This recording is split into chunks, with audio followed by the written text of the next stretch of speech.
Newsday continues here on One News Now. I'm Sean Yao. Pag-asa has officially declared the onset of El Nino in the Philippines. The State Weather Bureau will now be issuing El Nino advisories. So far, the weather phenomenon is weak, but it is expected to strengthen in the coming months. Pag-asa is warning of droughts and dry spells in some parts of the country by the end of the year. But weather forecasters are warning that the El Nino could also trigger heavy rains, which means possible flooding and landslides. El Nino is seen to persist until the first quarter of 2024. And El Nino has yet to reach its peak, but already a problem in water supply. Over 600,000 households in Metro Manila face possible water interruptions if the rains do not come. The Metropolitan Waterworks and Sewerage System, or MWSS, said water in the Angat Dam is not being replenished. Angat's water level has declined further to 181.53 meters, or only 1.5 meters away from the critical level of 180 meters. The Angat Dam supplies water to over 90% of households and businesses in Metro Manila. Ngayon sir, since na-implement po natin yung tinatawag po nating mga augmentation measures, like yung mga deep wells, rehabilitation ng mga deep wells, yung mga modular water treatment plant at yung mga recovery po ng ating mga losses, ay nakikita po natin na bumaba na po yung magiging kabahayan na ma-affected ditong water interruption. In other news, the government considers the COVID-19 public health emergency as virtually over. Health Secretary Ted Herbosa said the lifting of restrictions only needs the formal order of President Bongbong Marcos. The DOH chief also said that a public health emergency is no longer a requirement to buy COVID vaccines since the jabs will soon be made commercially available. Ang delay lang is that Pfizer is looking for the retailers that have the -70 freezers. Kasi nga, it requires storage that has cold chain. I think what will happen is it will probably go to the hospital pharmacies. Kasi yun yung bumili ng mga -70 freezers. And some local chief executives also told me, bumili rin kami niyan. More stories coming your way after this quick break. Keep it here on One News.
control projects in Metro Manila. Hindi ko naman po sinasabing walang fault ang MMDA. Pero meron po kasi ng mga factors din na beyond our control. Like kunyari po, yung pong pandemya, delay po sa procurement, yun po medyo masasabi namin na yun po ang kasalanan namin dahil hindi po namin na factor in yung election ban. And the Commission on Audit, or COA, likewise flagged the Office of the Vice President for immediately opening satellite offices across the country. Based on COA's report, the OVP resorted to quick purchases of equipment worth over 600,000 pesos. The OVP paid for the items through reimbursement of personal cash of its officials, bypassing procurement laws. Under the procurement law, government agencies are mandated to bid out all purchases worth 1 million pesos and up. The OVP explained that it wanted to immediately expand its services to various provinces, and that is why it resorted to reimbursements. In other news, the University of the Philippines Diliman is investigating the sexual assault of a female student on campus late Saturday night. Initial reports have it that the victim was sexually assaulted and attacked with a bladed weapon along Ilanan Street near the far end of the UP baseball field, and university officials have also been coordinating with the police to identify and locate the suspect who is still at large.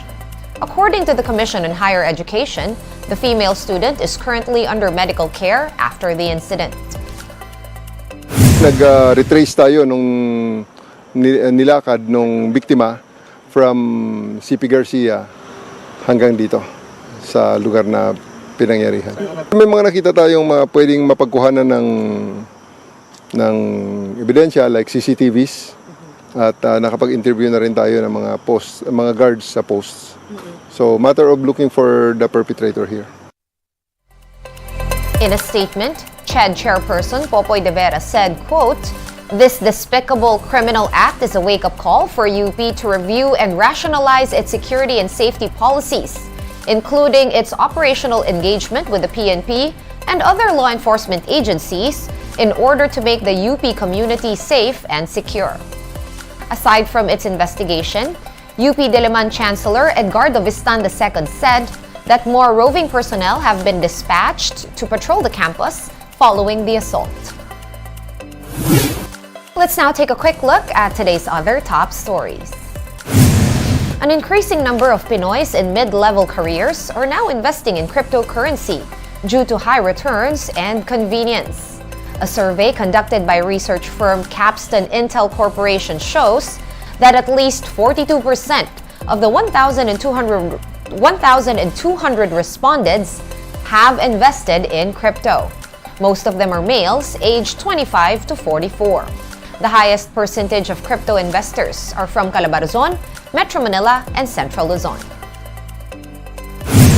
Vietnam has banned the highly anticipated live-action Barbie film for featuring China's so-called 9-dash line.